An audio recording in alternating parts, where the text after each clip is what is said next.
Planet Zoo has been rated E10 Plus by the ESRB for crude humor, mild blood, and mild violence. It is generally suitable for people aged 10 years and up. From the turreted castle and Main Street to Monte Cristo Island and Kukwana Land, Bartholomew Zenon's Zenon Land is protected by the Night Sheriff. Day and night, he is burdened by a witch's curse to be aware of all that live and play within the massive fantasy theme park. Now an attack on the park by a monster hunter who knows far too much threatens everything, guests, staff, and fellow supernaturals taking refuge in the park. The Night Sheriff must scramble to uncover not only the source of the threat, but secrets of the park of which even he was not aware. If he doesn't, he may be doomed. The park may be doomed. Even the world may be doomed. And that's a lot of doom. Get your copy at Amazon.com today. Hey kids, this is Jack. How you doing? Welcome back to Planet Zoo and the Emerald Deep Zoological Park. First up, I want to apologize. If I sound a little gravelly, it's because I'm coming off of a cold. I've been sick the last couple of days. I'm doing pretty well, but I'm still only about 80% better, if you know what I mean. It's still my throat's still a little sore, and I've got this thing with my nose going that makes, at least in my own head, makes my voice sound like a foghorn instead of my usual whatever.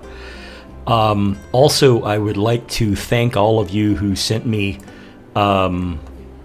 messages of concern, given that I'm in Florida and I was in the path of Hurricane Ian. My family's okay, my house is okay, everything's okay. We didn't suffer any damage at all, really, and to be honest, we never even lost power, which was amazing. Didn't lose power, didn't lose the internet. But this wasn't my first hurricane. I've lived in Florida all my life. I think this was maybe, I don't know, my 15th or 16th hurricane since I was born.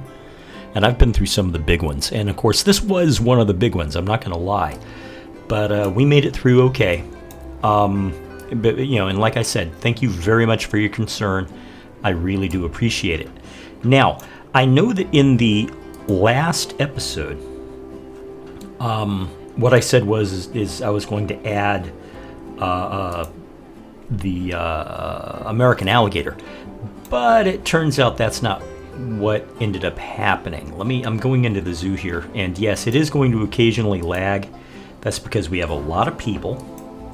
We've got almost 5,000 people in the zoo, and a lot of animals. And as I've noted on my Cyberpunk playthrough, I really do need to upgrade my RAM. We've advanced the game to the point that 8 gig used to be enough, but it's not anymore. It just isn't. Game technology is moving faster than computer technology, and what once was a perfectly suitable setup with 8 gig of RAM just isn't enough anymore. So I am looking to upgrade my RAM. It will happen, don't worry.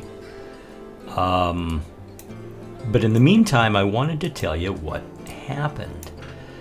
You may notice, for those of you who've been paying attention, that we are now sitting at a little over, we're bouncing around $1.1 million in the bank. But the last episode you saw, I was up around $6 million. Well, what I decided was, I decided to take advantage of that. You see, one of the things about playing franchise that I actually like is that you have to deal with what you have. In Sandbox, sky's the limit. You can do whatever you want. But in franchise, you have to deal with the fact that you don't have all the resources that you might actually like to have, which means you tend to design habitats on the cheap. Well, I had done that with a lot of the early, once we got tons and tons and piles of money, I could go big and go expansive and fancy. But in the early point, I really was on a shoestring, and I had to work with it. But here I was, I had $6 million in the bank, and hey, let's look at this report. Hey, look at this, guys. I'm almost completely 5 stars. And what was the problem with it? Probably cleanliness. The okapi habitat probably was cleanliness because, you know, animals poop. And you can't guarantee things like that. I'm going to put this on pause for a second because I'm getting a lot of alerts and I want to talk to you for a minute before I actually deal with the game. So anyway, I decided, since I did have piles and piles and piles and piles and piles of money, that I would redesign the zoo. And what that involved was literally putting all the animals in storage, tearing down pretty much everything, and rebuilding it. And in some cases, I tried to rebuild it exactly the same, but in other cases, I went completely different directions. And I want to show this to you. Hold on, let me do an aerial view for you. Let me do an aerial view. Okay, you remember this was the zoo, and I showed you. You know, it still looks good. It's still big and expansive. I'm still I still have a tendency to build more on one side than the other. I may have to fix that. But here's our zoo, and here's the entrance, and I'm definitely going to fix that. I'm going to move. You see all these circles and such? Those are prospective habitats. These are habitats that I'm planning, but that I haven't actually built. So as you can see, there's still quite a bit for me to add to this zoo, despite the fact that we've got all this. That's the other thing. I also spread the zoo out a little more. But anyway, it still looks big, but there's changes. There's a lot of changes, and I want to show you those changes. So we're going to start off at the entrance. Let me check this real quick, because I saw a lot of... Let's see. Permata the saltwater crocodile has matured. Let's look at Permata. Okay, Permata's a bronze, and she's an adult, and I need to get her out of there before her dad decides that he wants to have sex with her. Inbreeding being a thing. So I'm going to send her to the trading center. And then what else do we have over here? The snails have had babies. The lemurs are pregnant. That's cool. Lemurs are good. The Nyala have babies. We have baby Nyalas. That's over here. Right there. The giant centipede has had babies. One of my capybaras is pregnant. Marco the capybara has matured. Now, capybara, I hate to sound stereotypical, but capybara breed like bunnies. So they're basically, I hate to sound mercenary about it, but this is a gold level capybara. He's got great genetics. I can trade him. So I'm going to send him to the trade center. Let's see. Marco Felipe, Marco's brother. Same situation as Marco, so he's going to the trade center. Let's see. There's a baby koala now. That's good. Baby ring-tailed lemurs. That's good. Black and white ruffed lemur has babies. That's good. Guadalupe, who is a Colombian white-faced capuchin monkey, has matured, so she's an adult now. Now, Guadalupe is not as high quality as other monkeys, but she's, you know, how's she doing genetically? I need her genetics, guys. Come on. Okay, she's not that strong genetically. So what I'm just going to do for her is I'm just going to release her to the wild directly. Let's see. Fighting due to overcrowding in the Cuvier dwarf caiman habitat. So let's look at those guys. It's probably a case of an immature animal finally reached adulthood and is now trying to spread its wings, and its parent is going, no, you're still a kid. Okay. You notice I have all the children on birth control. That's because, like I said, dads sometimes like to have sex with their kids. Inbreeding is a thing in this game. Okay. Eloa. Okay, she's in the trade center already. Oh, okay. That probably means that I have tried to trade her, and this may be an old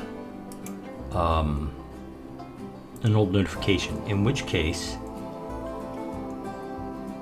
I'm just going to release these two to the wild. Because it looks like all the rest of my dwarf caiman are still juvenile, other than their parents, Lucia and Alexi. Yeah. Okay, so that's all. That's it for the notifications. I can start the tour now.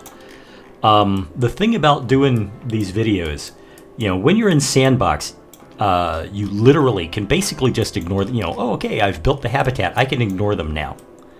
Not so with franchise. You have to be on the ball. You have to actually, make sure your animals are doing well and all that number. So let's start this tour, okay? I'm going to go ahead and unpause it because why the heck not?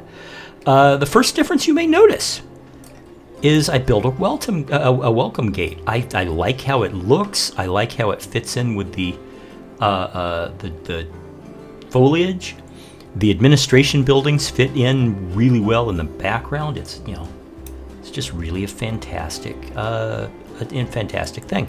And of course, the first thing that you see in the zoo is the bathroom. I also added a park map right here.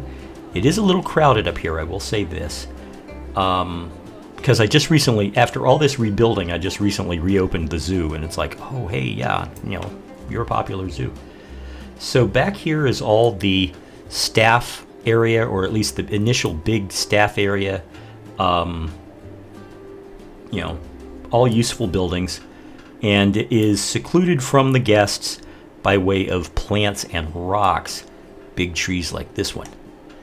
But at the same time, it looks like it would fit into a jungle-themed zoo, so that's a good thing. So this is where the path. My lord, this is very crowded. I should have expected this. I really should have. Close the zoo for a while, and it never goes below 4 stars popularity while the zoo is closed. And I reopen it, and there's a sudden rush of humans. So you have some education signs, and your initial habitat is still the flamingos. I do have a bunch of flamingos in here. I think I've got like 23, 24 flamingos of various ages. But the thing is, you can put 500 in a habitat and everything is still cool. Can you imagine that? 500 birds? I can't imagine the poop they generate. And believe me, when you're playing this game, poop is something you have to keep an eye on. You really do. So over here, we have our first exhibits, the boa constrictor, the yellow anaconda, more education. We are going to the left, just so you know. I made the custom sign. I mean the actual signs themselves. These things are not made by me, but the frame, I made the custom frame because I wanted a standardized frame. It looks good, and it's not as obtrusive into the pathway as the old ones were. I like this, the fact that you look over here and you're like, oh hey, this is. Do you see this? This right here, that's a habitat. Wonder what it is. It's a great curiosity thing. And of course you can start seeing what it is from right here, but you got to really come around the corner to get the full view. Now, speaking of the corner, we turn down this corner and we've got we've got shops over here and some tables. This is probably food shops and tables, and there's another bathroom over there. It's an ATM.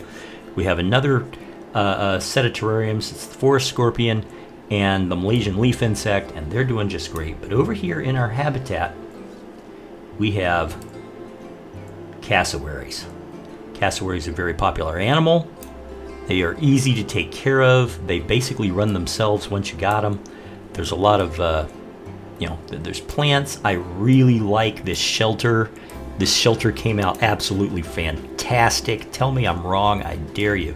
They've got a foraging pit here that's well decorated, looks really good. And this is something that an underappreciated part of this habitat is this doorway. I think that's just genius.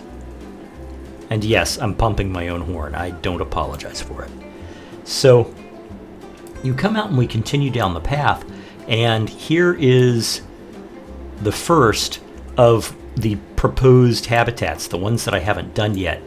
And this, of course, is going to be for the Chinese pangolin. It's probably more space than they need, but I'm still gonna put them here. I do not think I'll do an aviary style cage habitat because that's just silly for pangolins. They don't climb. We have more. This path, believe it or not, leads to the same staff area that's right near the entrance. And over here we have koalas, including the baby. Look at the baby. Isn't he just cute? They're all cute. They are unpleasant animals in truth. They really are. They are nasty, mean, gripey animals in the wild. But don't they just look cute? They really do. They look cute. I wish they were just as pleasant to deal with as they look, but they're not. Okay, we'll come back to that area soon. Although that right there, I think that's a bathroom over there. Anyway, advancing forward. Oh, and this is the cover that I decided to put on the education talks. I think that looks very cool. We have our second proposed habitat, and this is the binturongs. Administration building hidden partially by the plants and trees. That's very cool. It works.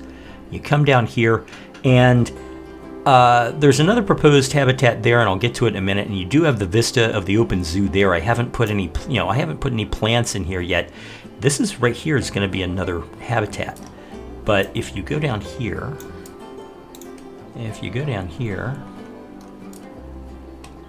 this is our pygmy hippos. They have a lot more room, and but it still looks pretty majestic. Now let me pull in because I want to show you something. Oh, look, here he comes. That's Ulysses. Ulysses is like 2 years old. He's a very cool kid. And I wanted to show you somebody who is living with the hippos.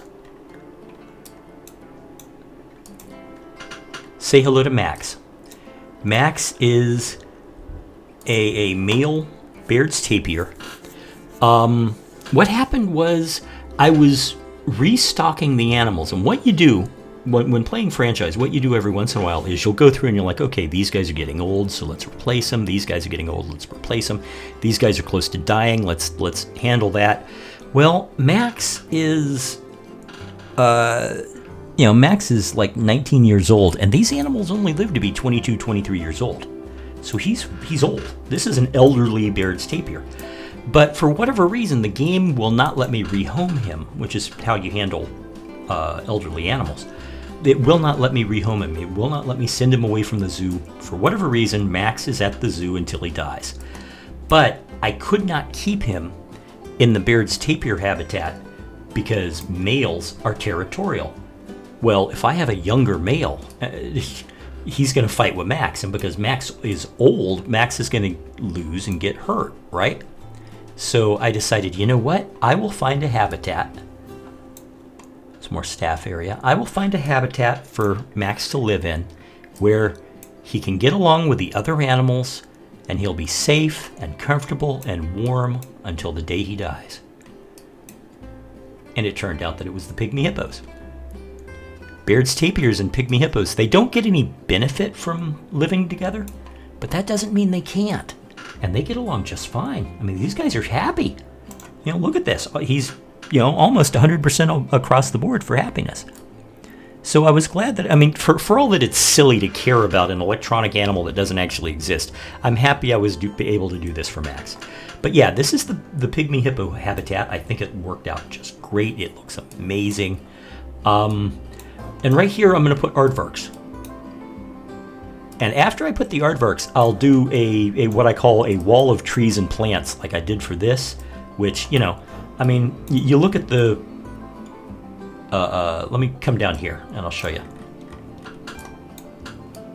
Okay, you see how, yes, you can see the mountains in the distance, but it's not obvious that there's a big empty field back there because I didn't use all the space available to me. Well, I'm going to do that same thing here with the aardvarks in the background, but I just haven't gotten around to it yet because I haven't put in the aardvarks. So yeah, so aardvarks, and the other one was giant anteaters. I rarely use these animals, so I'm really looking forward to building for them. I don't know why I rarely use them, but I just don't. So I'm looking forward to building a habitat.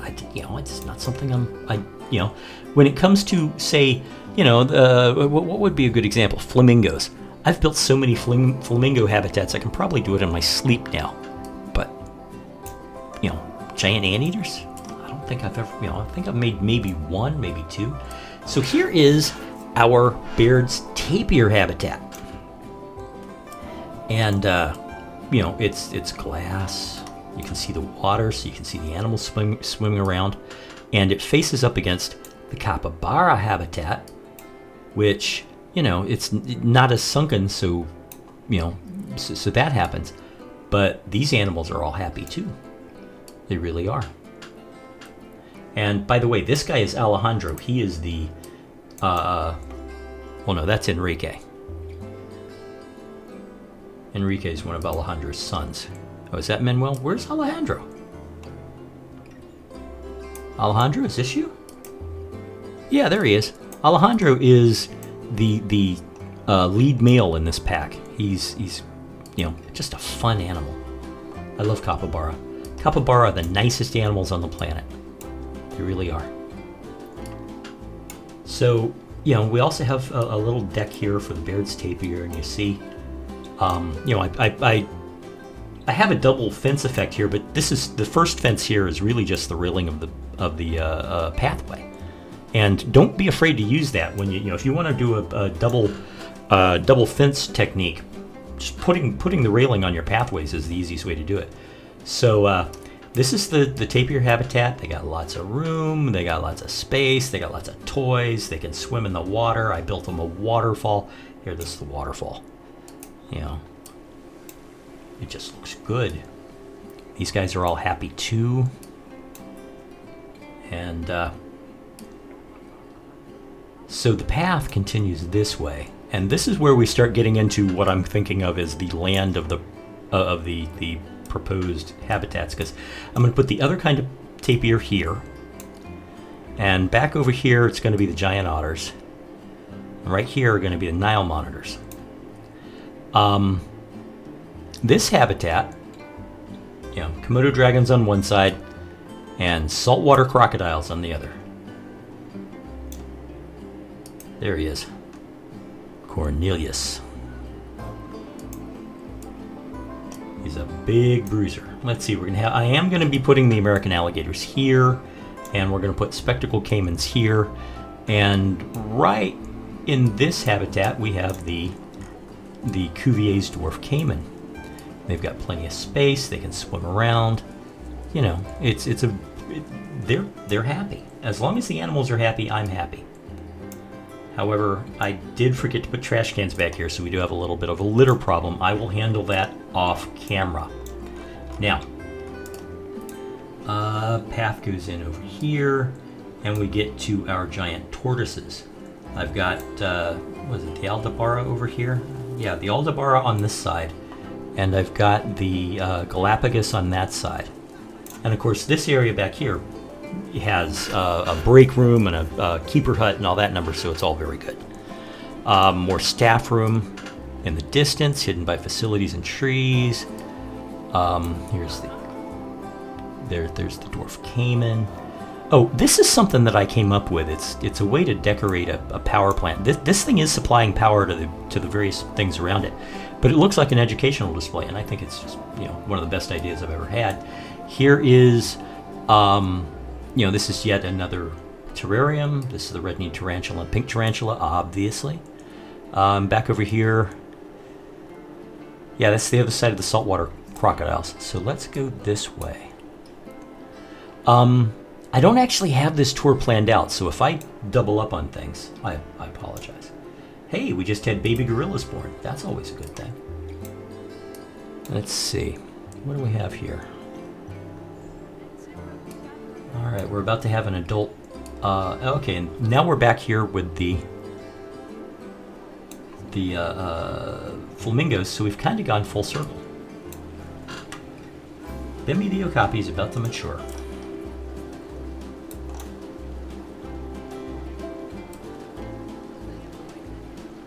Alright, we have a food court over here with all the usual suspects. A couple of ATMs. Now, over that direction is interesting, but we're going to go this way first. Let's see.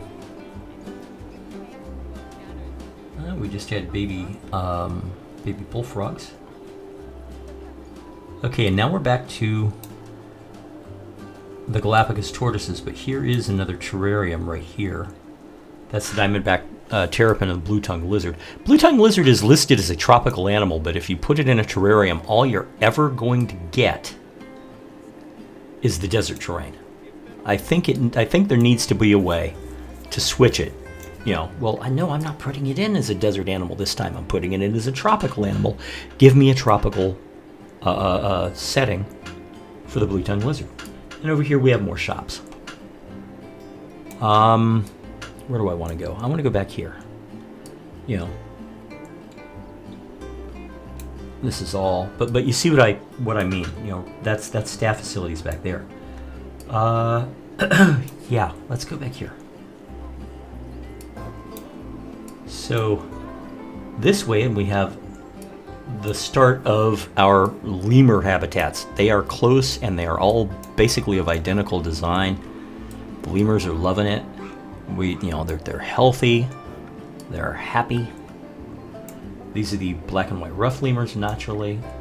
I'm gonna come up here just a second. Back off just a second. There we go. And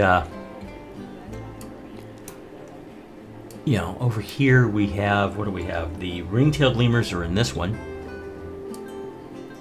I'm sure they're in this one because, they didn't say my last ring-tailed lemur died or anything, did they? Where are my ring-tailed lemurs? Oh, wait. There's one. There's another. Okay, they're in here. And then these are the red ruffed lemurs. And if you look at them, let me pull back so you can see from aerial view. The three habitats are here, here, and I want to say here. But, obviously they're close together and they're integral they fit together. I know what I'm trying to say. All right, that's back to the entrance, so we're going to go this way. And here's our lemurs. And over here, we have our bongos. Bongo. It's an improved version of their old habitat, I think. And then there's some space from some staff area, and then there is the okapi, which reminds me, we have a mature okapi here that needs to be taken out of the zoo before he gets into fights with either his mom or his dad. But where once I had all of the okapi in a mixed habitat with the Nyala and the buffalo, I gave them their own habitat, and it's really well done because they can't really see up into this thing, so people can get close, and they have lots of privacy because they have a hard time seeing through the glass. Because these are very shy animals, they really are. So continuing on, that's another proposed, what is it? Reticulated giraffes? Yes. Reticulated giraffe. And so we're going to put the reticulated giraffes there. Then over here we've got Indian elephants, and that's going to be Indian rhinoceri. And the last one over here this is where I'm going to be putting the orangutan. And I mention, funny I should mention the apes. Let's pull in. That's a shop. We got some shops. And there's your bathroom. But heading over this way, we have a terrarium with the giant centipede and the giant snail, always very cool animals. And then over here we have what I call our primate kingdom. Now it has gotten dark. Let me turn a light on. Can I have a light? Yeah, thank you. Okay. Are these the bonobos? Or are these the chimps? That is a bonobo. We have bonobos here. Nice sized habitat. It is divided in two by this wall, but it doesn't actually keep the animals from enjoying it. And they've got lots of climbing space, and they've got their toys, and they've got food. Very, very well organized, very fun habitat. It's got lots of visibility. Now, I also did the same thing with the lemurs, where I went, okay, well, you know what? I'll just keep this design for my great apes, because here's my gorillas. And I'll probably do something very similar for the orangutans when I put them in over here. And here's where the siamangs are going to be, siamangs, however you pronounce that, I'm not sure. But, we've got the gorillas, and over here we've got the western chimpanzees. And this is where we put the white-faced capuchin monkeys. Now, there is another proposed, and that's right here, and this is going to be for the proboscis monkeys. I don't think I have ever, in my entire 4,500 something hours playing the game, ever built a proboscis monkey habitat. Not once. So over here is the proposed area where I'm going to put all the cats. Cougars, Bengal tigers, jaguars, clouded leopards. And then I've got two proposed things for bears, Formosan black bears and sun bears. And now this is the dwarf caiman, so we're back there. We again completed a circle. And over here we have the turtles, the giant tortoises. Now, going back into the interior, we were over here. Here's the capuchin monkeys. We go in this way. There's a bathroom. We come to the proposed habitat, I used to speak English. The proposed location for the water buffalo. Water buffalo came out in the last pack. I know we just had the announcement for the nocturnal pack, but I still haven't used all the animals for the aquatic pack, and the water buffalo is one of them that I never have. Just never dealt with them before. These, of course, are where I put the African buffalo. They're doing really well. They're all happy. And I love the noises they make. And we have more shops, and we have a little bit of a micro dining area there, bathroom, and what else we got? I have to tell you, I have trouble keeping track of my own zoos sometimes. Okay, and what is this? This is, we're back at the chimpanzees. Okay, so we kind of got turned around. Let's go this way.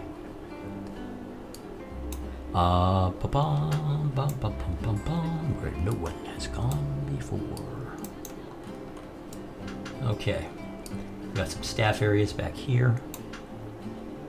The African buffalo, and that leads directly to the Nyala habitat, which is doing fine, thank you very much. And what we have over here, if we go this way, we have our lemurs again. So, I think we very nearly finished the tour here. What is this way? Staff area, shops, bathrooms, American bullfrog, Goliath frog. Yeah, we haven't seen that yet. That's another terrarium. Those are always popular, frogs. Oh, this was something I started and decided not against, and I forgot to remove what I had already started. So I'm going to get rid of this real quick. There we go. Okay, that right there is the okapi habitat, so we've come full circle again. There are the bongos, including the one doing his business. So that would be that. We've seen the entire zoo.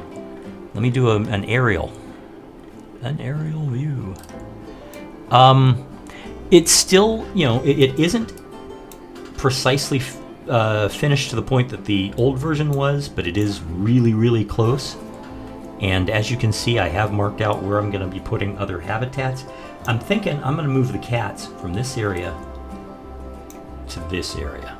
That way it balances out. You see? See what I mean? So anyway, guys, I want to thank you for watching. If there's any particular animal you want me to add first out of all the proposed habitats? Let me know, please, in the comments below. If you liked what you saw here, please hit that like button.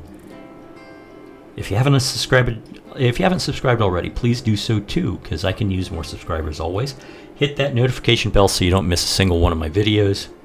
And again, tell me what you think. Tell me what you want to see. And I will talk to you in the next video. Bye-bye.